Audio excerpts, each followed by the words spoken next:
Okay, let's get down to business. Hey, welcome to the Death of a Dream podcast.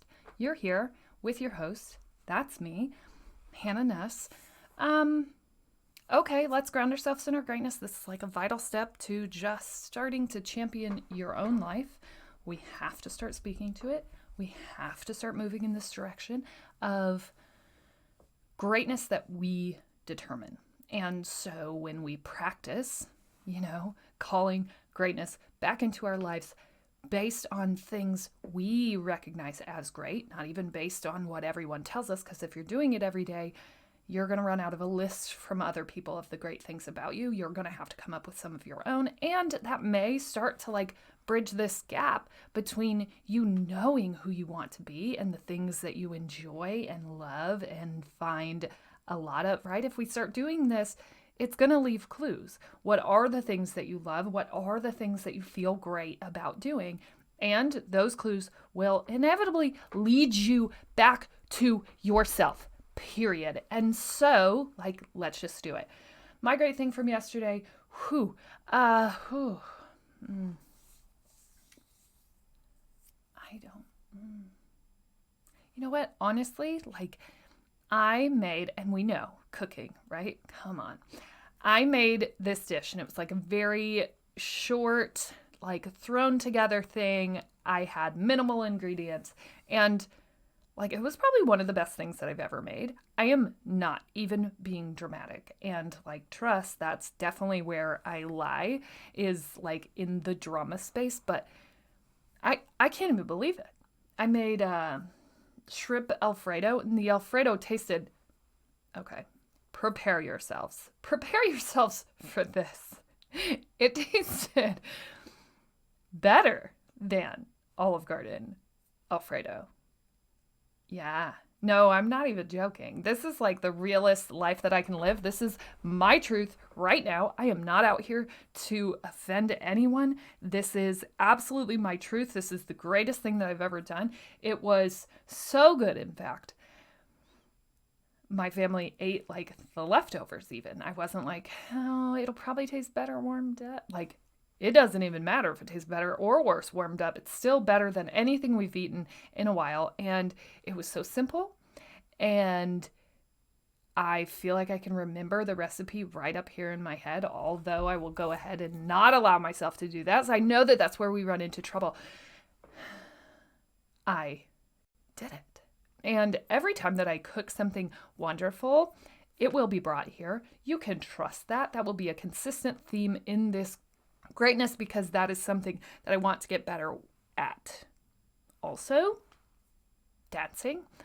I danced again this morning. I came up with some super killer routines, and I am just saying if anyone wants to invite me to some sort of dance club, I would certainly not impress anyone there.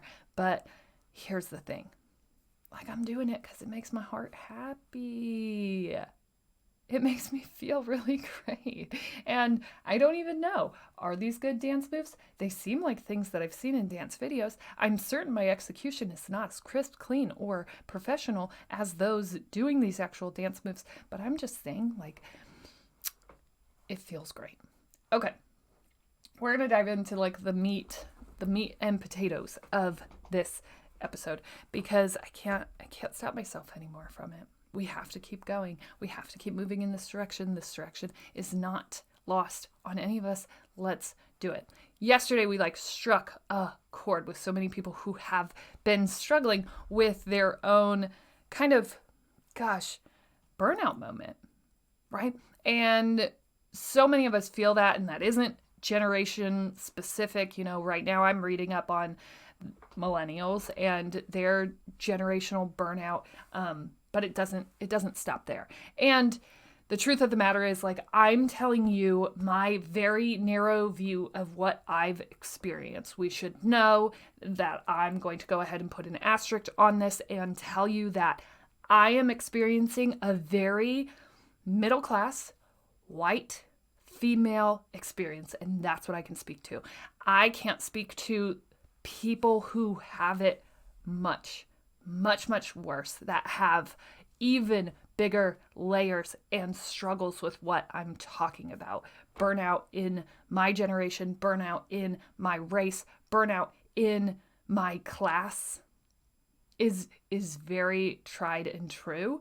But for other races and ethnicities and, gender roles and people who experience struggles with sexual identity and their different experiences in this world, like everything times 100 of what I'm saying for struggle. Like my struggle is very specific to those things that I have experienced, and I will continue to speak on those. And you should know that if it's bad for me, it is life-stopping for other people who have even more layers, right?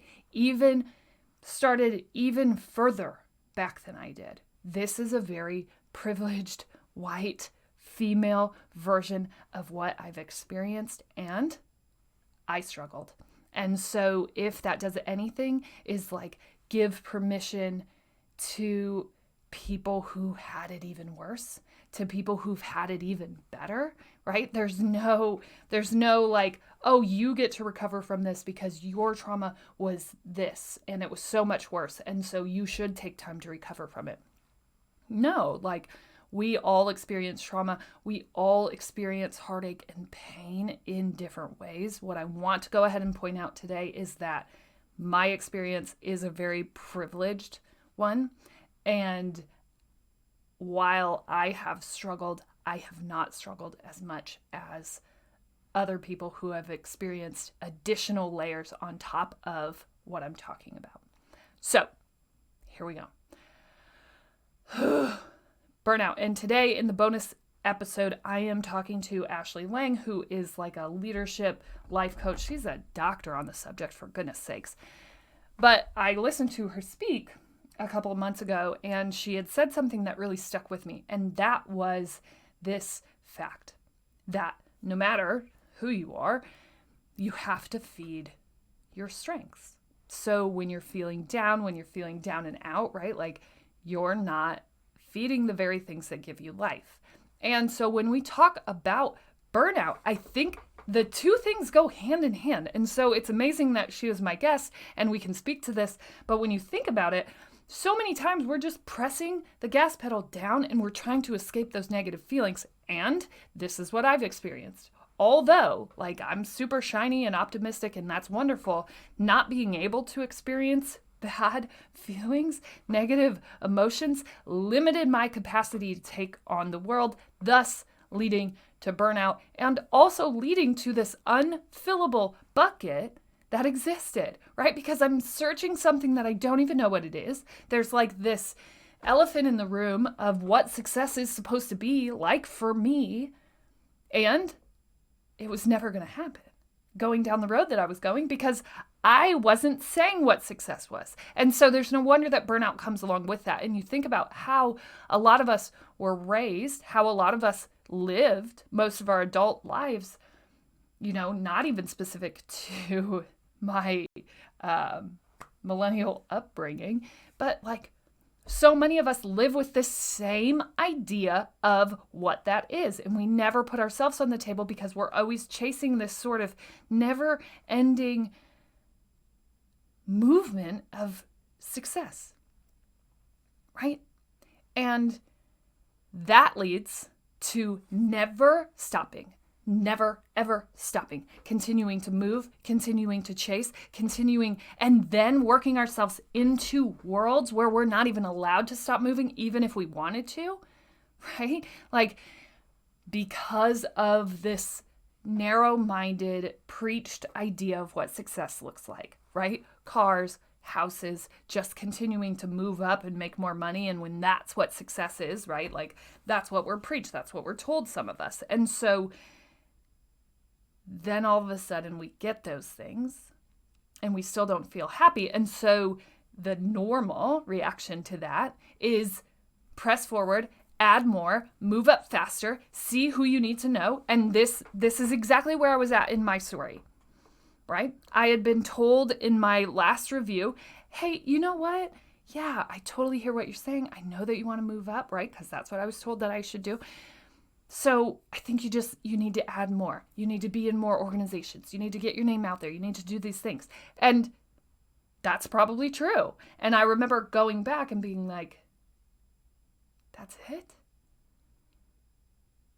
That's the only way that I can move, is to add more, to move even faster, to do even more. I don't feel like I have more to give. And it wasn't that like I have no work ethic and I have no ability. It's like I don't even know me well enough to know what to add at this point.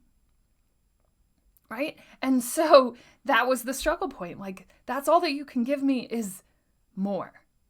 Do more to move. I don't know what I would do more for, right?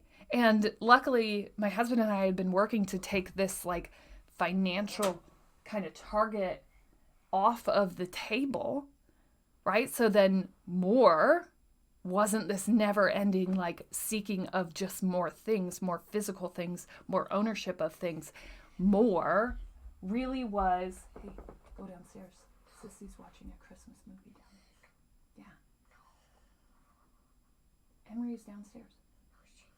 Yes, she is. Sorry. And close that door. Okay. Hey, you're fine. Just go downstairs. Emery's down there. Okay. 4-year-old managed. Here we are. We're back. I can still kind of hear her, but I think she's going downstairs. This is her sister's down there. She does not believe me. Okay. Back. Here's the deal. Like, you're going to get to that moment likely, no matter where you're at in life. And all of a sudden you're going to go, what now? What do I do more now? What am I going after? Do I just stop here? Do we just ride out till retirement? And then what? Oh, that's when I get to live my life. Oh, okay. Cool. I'll just wait it out. Just keep working my way up. Just keep networking. Just keep finding ways to expand that don't really have anything to do with me or any reason that I would want to be in that work, but like, that's what I'm being told to do. So do that. Add more. Add more. Add more. Add more. And there really was I kept looking, like, what's the reason? What's the tie? What is this going to do? And, that's what we look for. What is this going to do for me? How is this going to continue to elevate me and the work that I want to do? How does this align in some way? What is this going to do? And that thought process was just so exhausting to me because it was coming up more and more. And I used to be able to go a year. I used to be able to wait for my review, and then I would start to feel this anxiety and this like pressure to do more, to move up, to keep moving my way to success, to keep moving the bar, so to speak. And it was never happening, and the instances between that time were becoming shorter and shorter, thus building up to this moment where I was like, am I just going to keep adding more until I can't breathe? I have no more to give. I have no more room. And quite frankly, I don't know how any of this contributes to my own personal growth and goals. And so I had to fall back, and I had to start experimenting with things that I enjoyed doing and testing those things and looking at what it might look like for me to venture down my own path, or what it might look for me to just do something I enjoyed doing. Like, what do I even enjoy doing? And the problem wasn't at all that I didn't want to work anymore. The problem really was that I didn't even know what I was working towards. Like, I had practiced for 30 years pushing down these feelings and completely ignoring them and acting like they weren't there, acting like it wasn't important to know that I was working on because success was inevitably the end goal. But if you asked me what success was, I couldn't describe it, right? And so many of us just like pass by that one and we're like, to be happy. Can you describe what happy is? Can you accurately describe what success is for you? Or is it somehow encapsulated in some narrative that you've been told your entire life? Like, that's what's leading to that burnout for me. This inability to describe what my life looks like to me. This inability to control or contribute to what I wanted. Had I ever sat back and listened? Or have I spent the entirety of my life structuring an instance where listening was impossible? Because the honest reality of what I knew was being said was so much harder than just continuing to push it down and continuing to ignore these feelings and continuing to misunderstand, misinterpret, and completely write them off. Any of the feelings of the things that I wanted to do, I, should definitely spend my time demonizing the things that I am not good at, focus all of my time and energy on fixing those things, and never focus on my superpowers, right? Never focus on the things that I am intrinsically, beautifully good at. In fact, some of those things were demonized right along with my strengths. That's the fun world that we live in, right? And all of these moments sort of came together in like a colliding of the icebergs, right? In the Stone Age or whenever that all happened. I don't know. I'm still challenged by all of that. I don't know what part of school I wasn't listening. Listen, I wasn't not good at school. You should know this. I think I was told I wasn't good at school. My learning style, my ability to take in information is just a lot different. But what you should know is the moment that I am interested in something, like it is nonstop research, understanding, studying, asking questions. Like Google is on standby for every single conversation that I may have. Like it doesn't stop. And that's such a unique way of exploring the world. And that can be very jarring to some people because, well, that's kind of a crazy approach to anything.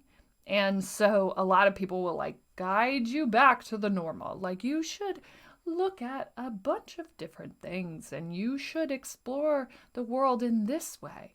And, inevitably that probably also led to the burnout, like my exploration of things in that way. But I think it only led to the burnout because it wasn't true to me and the things that I wanted, because I didn't have time to think about that.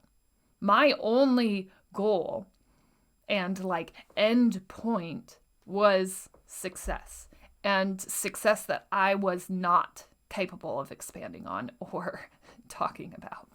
And so, right? We're just so good at ignoring that, ignoring the things that are going to give us life. Why? Because, right? Like we're told that that's probably not any way that you can make money, right?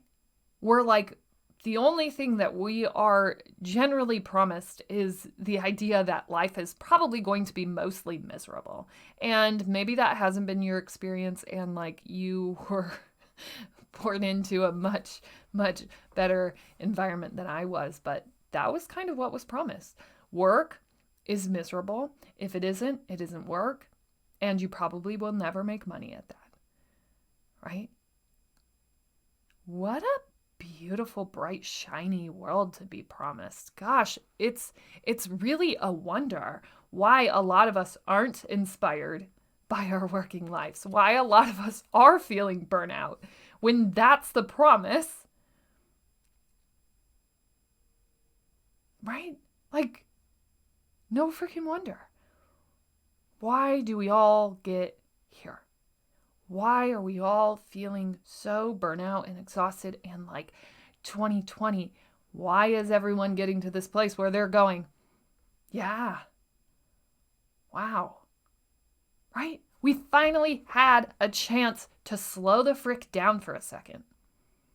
And maybe some of us couldn't fast forward past this point. And I felt like so much of my life had been fast forward and not really focused on any of the things that I wanted. Like, here I was wishing that I could build this beautiful life for my children where they had experiences with their parents. We built traditions, right? And I wasn't able to build traditions because that would mean that I had to sit down and actually do things with these people. I don't have time for that. I'm trying to be successful. I have to continue adding. And I just reached this breaking point where I was like, I have nothing more to add. And if I keep adding, it will keep subtracting from the very things that I'm trying to build. Like, you are going to probably get to that breaking point. And at that point, all of a sudden, you start releasing yourself from the buildup of things that no longer serve you. And you can start focusing on things that you actually want. You can start feeding your own strengths, right? And thus feeding your passion and your lifeblood. But you have to acknowledge first that you've been feeding something that wasn't feeding you back, right? This never-ending push and drive to hustle and kill and like find success deemed by other people, that is misserving all of us. Because basically, we were promised something that was never going to happen, right? And that's what I'm reading in this book right now, which is so beyond serving me. I can't even begin to tell you. I don't even want to tell you. You won't even believe it if I did, right? Just buy the book. Can't even. By Anne Helen Peterson, I think. Yes, I got it. Okay. This is the exploration of that idea. Like, let's continue healing from that. Yesterday, my post was really about, I'm probably about 9 months away from that burnout moment, and it finally feels safe to start exploring it. And you'll know what it looks like to explore and heal. And we've been kind of hinting on that journey, how hard it was. And when that time comes, when it's time to start healing from that. And I can't tell you that it wasn't traumatic, because it was extremely traumatic. Most of my identity was wrapped up in that. All of my self-worth was wrapped up in that, right? That's how I made money. Money to me equals worth, power, life, right? And that's what I've been told. That's what I've been promised. That's what most of us have been promised. That is success. And it wasn't true for me, and it wasn't. The more money I made, the less successful I felt, to be quite honest. And not that money is evil. Like, trust, the plans here are bigger than anything I would have ever done in that space. But it wasn't ever according to me. It wasn't ever anything that I really set out to accomplish. It was basically my plan B. Honestly, probably my plan C. If I'm being 100% honest, I'll go ahead and be that. And so now we can start to process and heal from that moment. And start to talk through that for anybody who is experiencing that, for anybody who has experienced that. Like, how do we heal and navigate that space now that we're ready? And the biggest thing that started on that path was really starting to acknowledge and talk about the things that could feed me, the things that I enjoy, right? And that's such a weird thing to say. It almost makes me uncomfortable to say it because it's just not normal. And maybe I live in a weird world and you can't get on board with that. But like, it's not normal for people to enjoy all of their lives. Like the whole thing, not just the weekends, not just vacations, not just like, you're not supposed to smile this much. The greatest time that I have every day is when I produce the artwork cover photos for my YouTube channel. Because it's just me. It's every day. It's happiness. It's true happiness. And every day I look at those 2 photos that I take and I'm like, that's what we've been after. That's what we've been seeking this whole time. This person, this one, that's like happy without a prompt. That's happy without things. That's happy without a purpose or a moment, or like, that's where we started. Like, can you be happy stripping everything back? What does that look like for you? And for me, it actually took the physical stripping of all of that to understand, because I had been trying to get happy and fake my way out of happy the same way everyone else was. Like, oh, it just looks like shopping at Target on Saturdays and getting coffee, and like, trust, those things still give me life, but like, not the real kind. Like, what does it honestly look like to strip all of that back? Because I had started and stopped this process so many times, and I had pretended like a workout and a couple motivational quotes were enough to just fuel my life through this moment of miserable, and it just wasn't. It was all just fake, and it was complete bullshit. And I apologize for anyone who followed along and felt like I had it figured out and felt like, holy crap, this girl is so amazing and I should be inspired by her, but I also kind of hate her. Like, I don't know, but I can tell you today that this person, stripped, removed of anything that would equate success, I can see and feel her happiness. And it literally started with just starting to explore the things that would inevitably give me life. Like, what do I enjoy? What do I like doing? And what would make me happy? Even removing all of the norms, even removing all of the things that make us happy, like what will actually make you happy and sustain that happiness? Even if nothing else was there, like, what is it at the root, at the core? And so many of us this year are experiencing those moments where it's like, I want to be happy. Being home makes me happy. Being with my family makes me happy. And so as we kind of come back and start to recover from this 2020 moment, I think a lot of us are going to experience this burnout moment.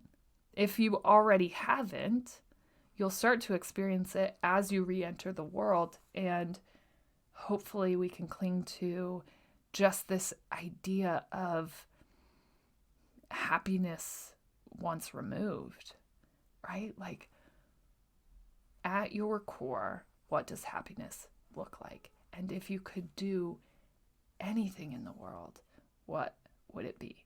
And take success, take money, take all of those things off of the table and start to think and navigate what that looks like. because we can't really get there unless we put that as an option on the table. And a lot of us were promised the exact opposite, and I want to start changing that narrative. As always, you're smart, you're strong, you're beautiful. What are you going to do? Change the world.